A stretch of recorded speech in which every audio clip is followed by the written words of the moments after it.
लोगों के खून से लाल हो गई थी, जिसको देख के सम्राट अशोक का मन विचलित हुआ और उन्होंने अपने हथियार छोड़ दिए।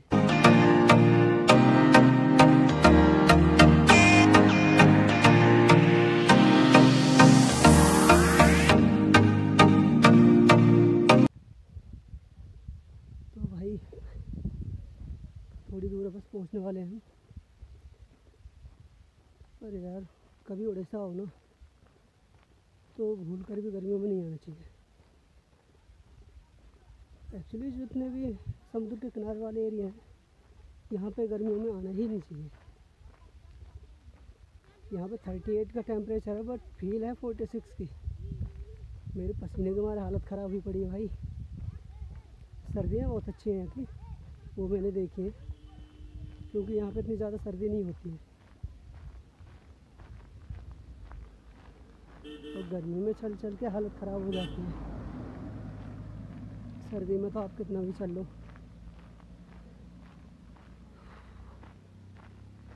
मेरा रुमाल भी गीला हो गया भाई।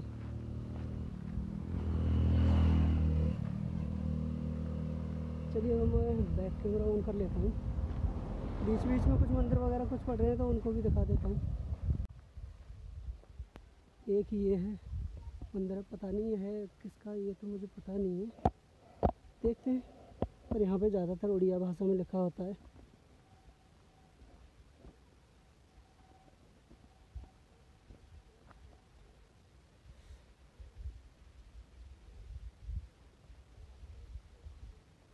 ये देखो ये मंदिर है।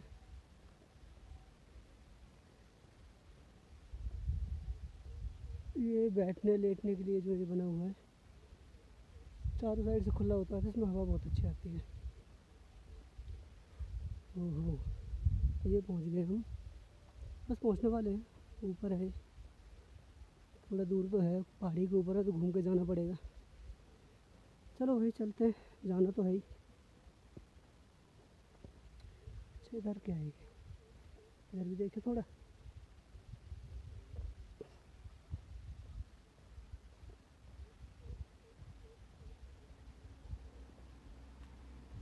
अच्छा यहाँ पे ये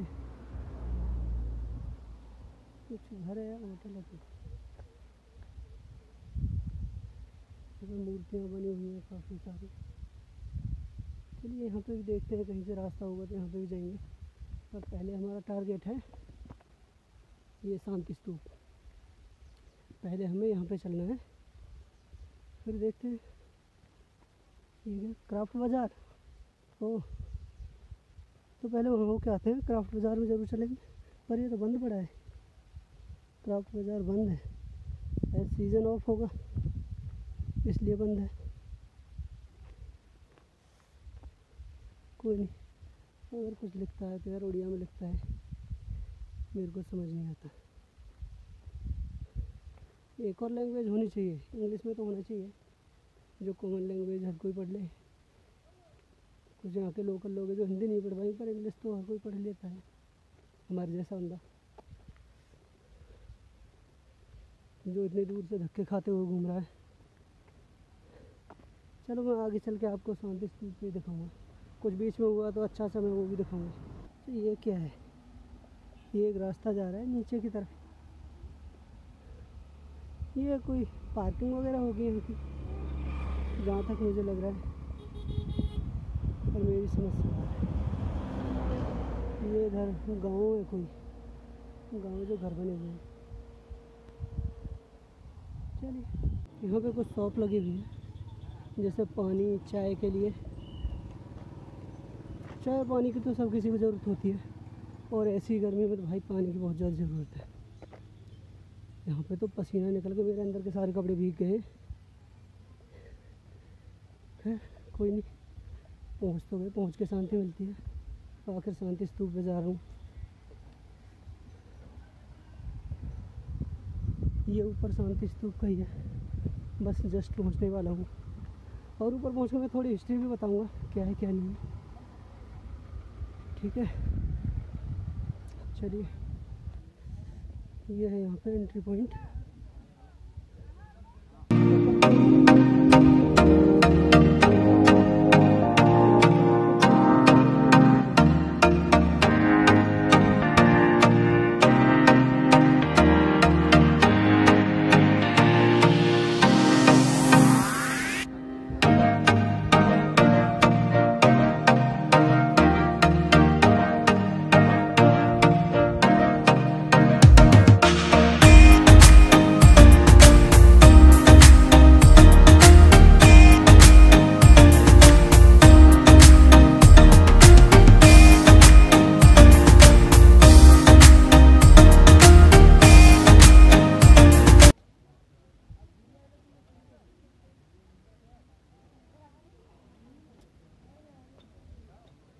अरे मैं खुद ही गिर गया होता अभी पैर रखने के चक्कर में।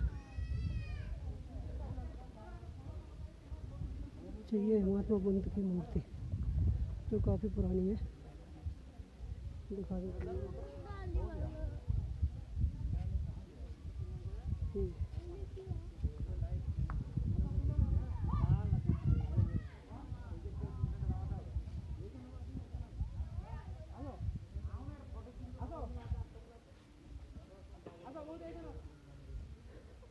चलिए इसके चारों तरफ हम भी चलते हैं, देखते हैं क्या क्या है साइड में। परिक्रमा तो हो ही जाएगी।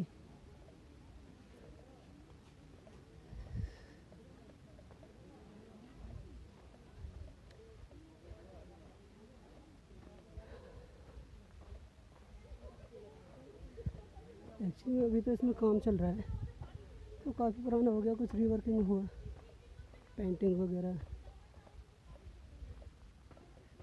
हाँ ये पेंटिंग और रीवर्किंग है, ये देखो।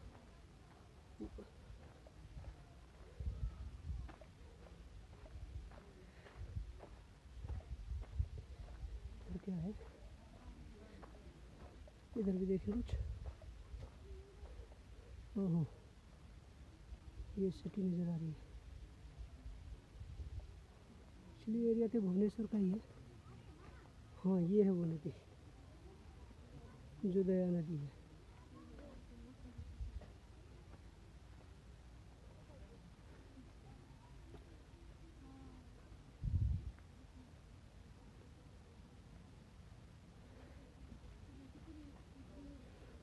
ये दया नदी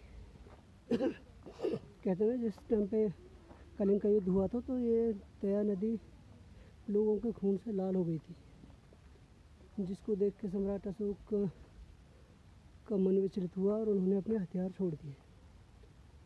उन्होंने युद्ध को त्याग कर दिया। तो कलिंग का युद्ध सम्राट अशोक का आखिरी युद्ध था और आखिरी जीत भी। चलिए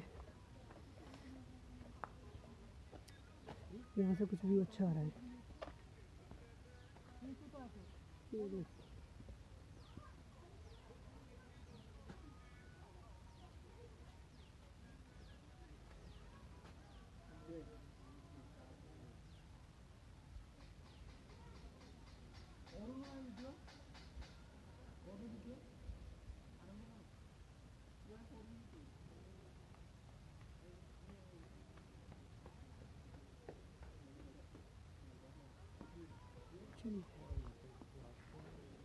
तो दया नदी की स्टोरी मैंने आपको बताई दी है कि क्या कहानी थी इसके पीछे। कलिंग युद्ध को ख़त्म करने में इस नदी का बहुत बड़ा योगदान है, क्योंकि इसका पानी जो खून से लाल हुआ था ना, उसी को देख के सम्राट अशोक मतलब मन विचलित हुआ था।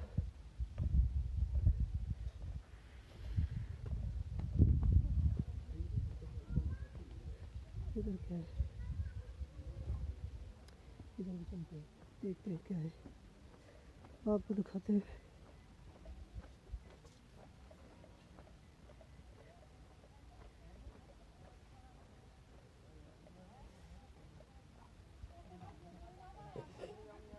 अच्छा यहाँ पे टेंपल है।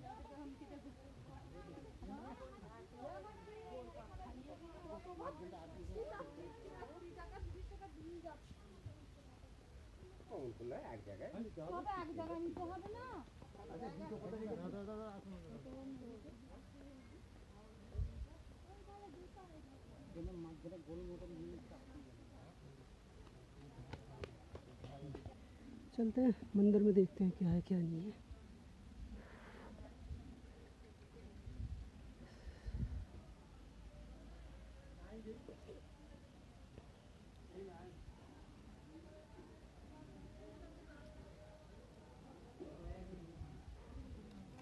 यहाँ का व्यू बहुत अच्छा है, देख सकते हो आप लोग।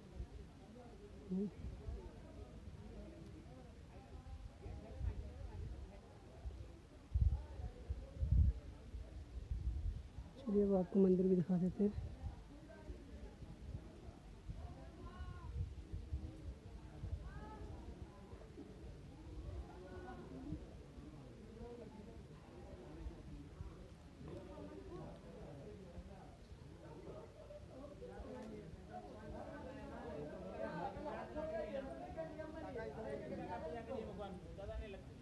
शेर की कितनी बड़ी बड़ी मूर्ति लगी हुई है यहाँ पे।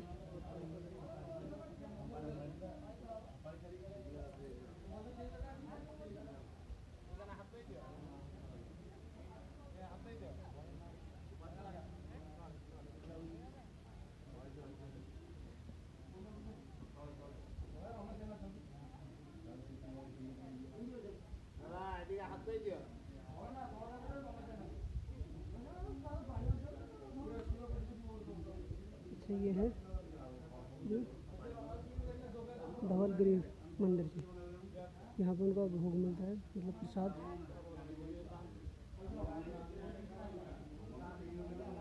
जय प्रभु, यहीं से आज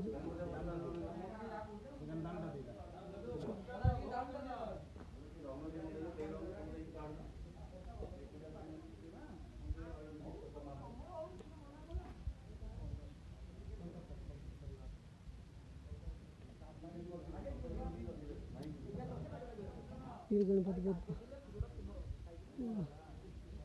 यहाँ पे आपने कुछ देखा है? ये काले मूर्ति, काले रंग की मूर्ति मैंने बहुत कम देखी है। एक वहाँ पे देखी थी मैंने पुणे में, और सेकंड यहाँ पे देख रहा हूँ। चलिए, मंदिर का तो विजिट हो गया। जय हो प्रभु की। चलते हैं, मंदिर के दर्शन हो गए धवलगिरी जी महाराज के। चलते हैं शांति स्तूप की तरफ।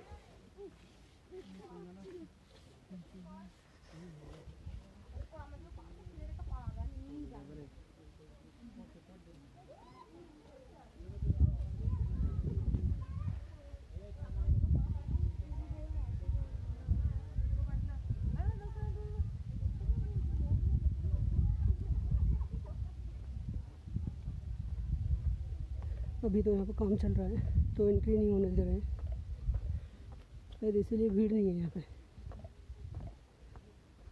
बट मेरा जो काम था वो मैंने कर दिया, आप लोगों के लिए सब तो दिखा दिया।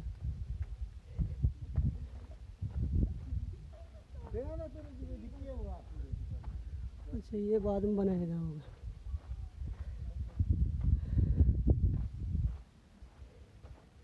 कलिंग का जो युद्ध लड़ा था 261 BC में लड़ा गया था। सम्राट अशोक का टाइम अभी का नहीं, बहुत पुराना है। उसके बाद ये स्तूप बना था। जो भारत के बौद्ध संस्था है, बौद्ध संस्था है बौद्ध धर्म की, और जापान की बौद्ध संस्था है जो जापान बौद्ध संघ, उसने मिलकर इसका निर्माण कराया था, इस स्तूप का।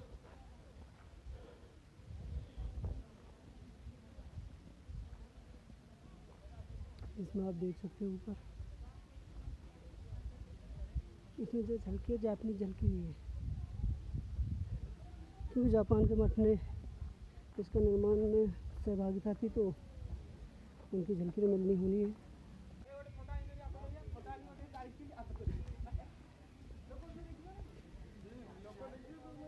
चलिए चलते हैं, हमारे यहाँ की विजिट तो हो गई कंप्लीट। चलते हैं नीचे, देखते हैं और क्या है हम देख सकते हैं।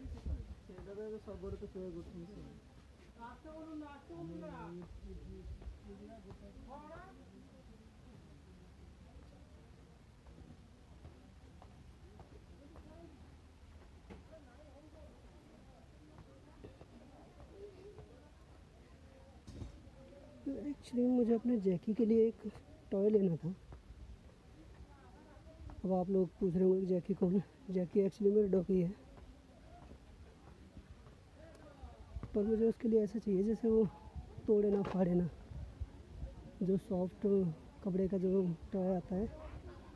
कुछ और भी इसके जैसे और तो मैं क्या कहूँ यार, मेरे को समझ में नहीं आ रहा क्या बोलूँ क्या नहीं।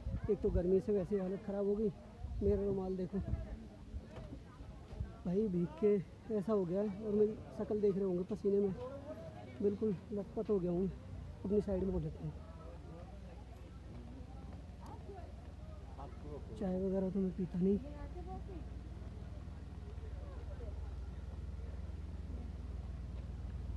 तो यहाँ पे कुछ स्टॉल लगे हुए हैं, देख सकते हो आप। कुछ चाय, आइसक्रीम, कोल्ड ड्रिंक वगैरह कुछ भी रेस्ट कर सकते हो। बाकी मैं तो इन चीज़ों का शौकीन नहीं हूँ।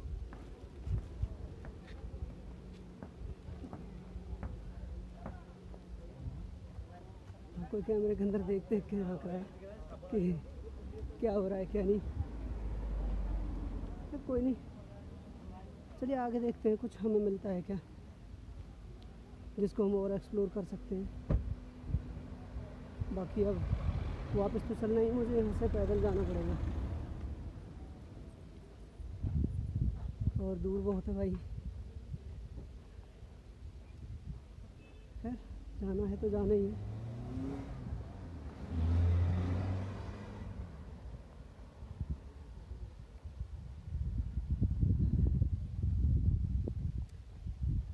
एक्चुअली बस ने मुझे छोड़ा था धौली स्क्वायर पे, वो यहाँ से करीब 2.5 किलोमीटर दूर है।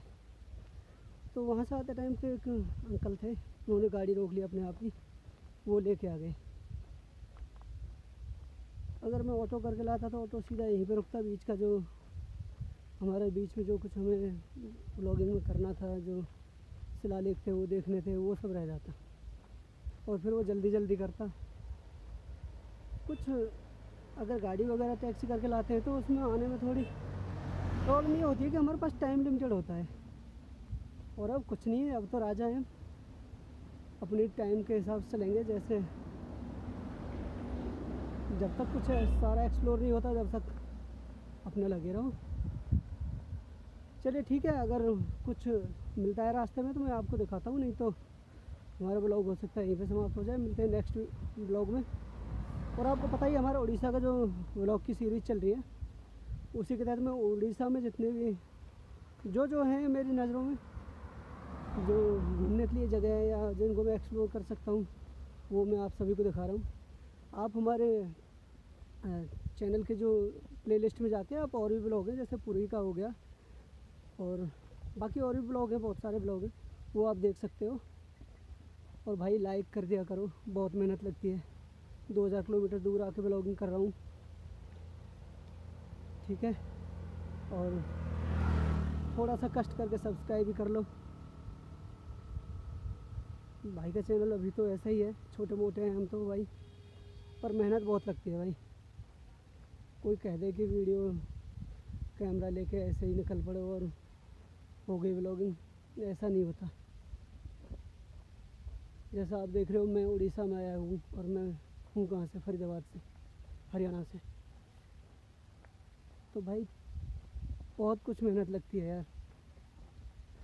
प्लीज़ इतना कर दिया करोगे, सब्सक्राइब कर लो चैनल और जो नोटिफिकेशन बेल का आइकन है उसको प्रेस कर दो, जिससे हमारे नेक्स्ट जो भी वीडियो आएगी उसकी नोटिफिकेशन आपको मिल जाएगी पहले ही, ठीक है सर। ओके भाई, तो फिर मिलते हैं नेक्स्ट ब्लॉग में। Okay bye.